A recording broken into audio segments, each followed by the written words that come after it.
சினிமாவின் முன்னணி நடிகர்களோட எல்லாம் நடிச்சு முக்கியமான நடிகரா பார்க்கப்படுறவர் டெல்லி கணேஷ். குணச்சித்திர கதாபாத்திரங்கள்ல நடிச்சிட்டு வர இவர் சினிமாவில் ஜெயிக்கிறதுக்கான உத்திகளை தான் சரியா பயன்படுத்தலேனும், அப்படி பயன்படுத்தியிருந்தா இன்னும் பல சாதனைகளை செஞ்சிருப்பேன்னு சொல்லியிருக்காரு. அதை இப்போ பார்க்கலாம். எனக்கு ப்ரெஸ் மீட் வைக்கிறதுக்குள்ள சான்ஸே லைஃப்பில் கிடைக்கல.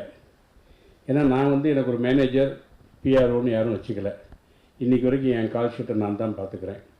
ஒருவேளை ஒரு பிஆர்ஓ ஒரு மேனேஜர் வச்சுருந்தா பசிங்கிற படத்துக்கு நான் எம்ஜிஆர் அவார்டு வாங்கும்போது என்ன நல்ல சான்ஸு, இப்போ ஒரு ப்ரெஸ் மீட் வைப்போன்னு போஸ்டப் கிடைக்கும்னு சொல்லியிருக்கலாம்.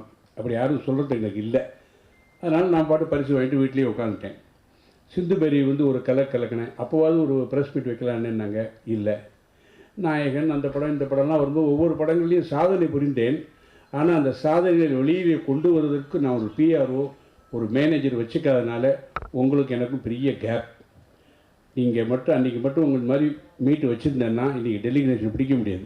நான் எங்கேயோ போயிருப்பேன். இப்போவே நல்லா இருக்கேன். ஆனாலும் உங்கள் தயவு இருந்திருந்தால் நான் எங்கேயோ போயிருப்பேன். நேஷனல் பெரிய பத்மஸ்ரீ வரைக்கும் அவார்டு வாங்கியிருப்பேன் சத்தியமாக. அதை நான் பண்ணலை. அது என்னுடைய தப்பாக ரைட்டாக என்னன்னு தெரியல. ஐ மிஸ்ட், அவ்வளோதான், வேறு ஒன்றும் கிடையாது.